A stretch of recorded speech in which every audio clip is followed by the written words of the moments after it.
Marla. I had to come back and visit because she has so much good information to share with you about the Constitution.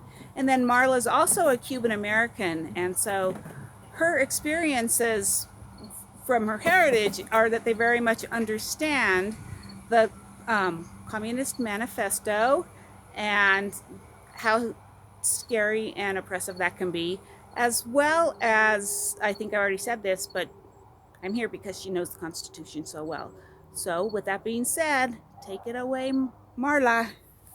And thank you for saying that I know the Constitution so well. I don't know the Constitution so well, but I do know it and love it and try to live it. And I am running because I want to defend our Constitution and I want to put the people back in charge at the legislative level. Um, and I just wanted to talk briefly on some of the issues that I care about. And if elected, I will make sure that the people have the rewards of their own industry. And this is the first thing that I want to do that is that is constitutional, and it is a must that the states do in order to correct it. The first issue on the Constitution for the state when you elect me and I am going to initiate is I'm going to initiate legislation to end the federal income tax. The federal income tax, right now, the government, the federal government, is taxing us directly because they say that Amendment 16 tells them that they can directly tax us. This contradicts Article 1, Section 2, Clause 3, which says that the states have the power to directly tax the people and apportion apportion the people by population to pay the union dues. The reason that our founding fathers wanted the states to pay union dues and not the federal government directly tax us is because they wanted the states to have the power and the control to push back on the federal government if it gets too big. The other issue that really is concerning is Amendment 17, and I haven't quite decided yet how the states can push back on that and correct Amendment 17 um, without opening up a convention, a constitutional convention.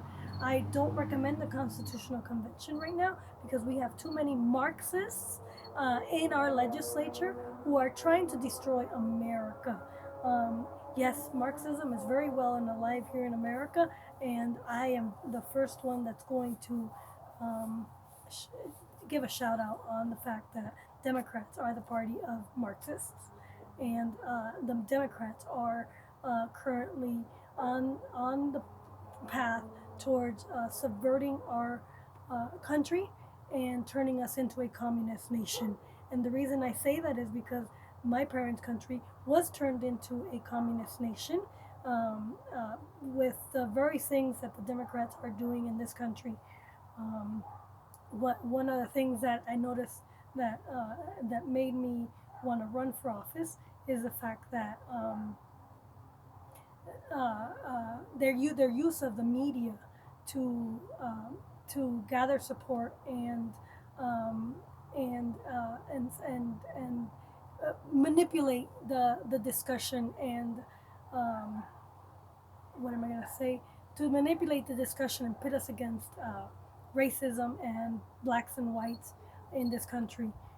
In Cuba, we have 50% blacks, 50% whites, and the media during Castro, the media used that to pit us against each other and create this whole racism around the Cuban white class.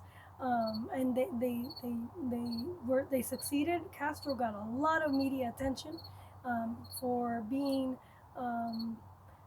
gregarious and popular, and they love the international media loved them so much, and that Democrats in Cuba voted for him because they thought that he would bring back the Cuban Constitution. And in fact, Castro did not bring back the Cuban Constitution. He ignored it and tore it up, and we no longer have a constitution. Cuba um, modeled itself against the American government, and we had a a republic as well, just like the American Republic, with a constitution. But the Cubans were young and they did not know how to. They didn't know how to the system of rights worked, and so they started doing the same things that we're doing today with unions and organizations and nonprofits and these nonprofit organizations and these unions. What they serve is to subvert society and turn us into communism, and pretty soon they start paying money to politicians so that politicians work for the special interests, these unions and organizations, rather than the people themselves. And we need to control the organizations and the businesses that are in our society trying to subvert us and work to become bigger, selfish, and so I think we need to regulate the organizations, and we need to regulate the businesses so that the people are able to be protected in their life, liberty, and pursuit of happiness. Or we're gonna end up like Cuba, and in Cuba we've never. It's really hard. Once you go communism, you can't go back. And the reason for America and our freedoms is because the people are in control and they govern the government, not the other way around. And we need to keep God. Yes, we need to keep God in the top of the pyramid, because if God is not at the top of the pyramid, um, where who's going to govern our behavior? God governs our behavior, not the government. We govern the government, and the Constitution regulates the government.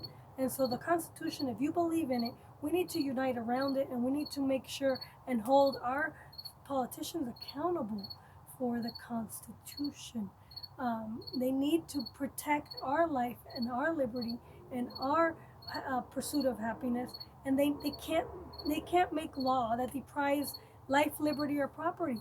And when you deprive life, liberty, or property, um, you're pretty much ignoring the Constitution. So we need to elect competent leaders who understand the Constitution and who are willing to learn fast and quickly, so that they can make laws that benefit the people and adhere to God's law. Our founding fathers put God first. I don't care who you are. If you don't want to put God first, that's fine. But in our country, God must remain, and we need to hold fast. Us Christians need to fight back on this subversion of God and removing God from society. God is who governs you, and I rather be governed by God than government, because when government governs you, they could say what goes, they could tell you what rights you have and what rights you don't have. But when God governs you and He gives you the right to freedom, you know what?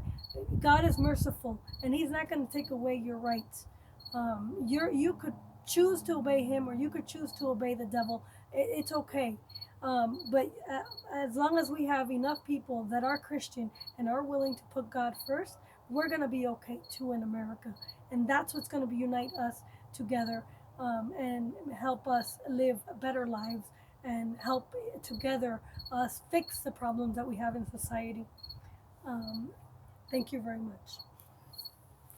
Well, I'm just going to say I'm very impressed that she knows the 16th and 17th Amendment so well, and that she has motivated me to make sure that I get a pocket book that's a pocket variety of the Constitution and read it many, many times. We should all know it inside and out. So maybe she doesn't know it as well as a constitutional law lawyer, but if she were a constitutional law lawyer, I guarantee you she would be top notch. So thanks for watching, and don't forget to vote for me on November 8th. And of course, if you're here in House District 3, it's really beautiful. There's great urban ecosystem out here. Vote for Marla Fernandez. She will take care of you. And maybe we'll see her on the ballot in 2024 for a U.S. House seat. She is absolutely top notch. Thank you.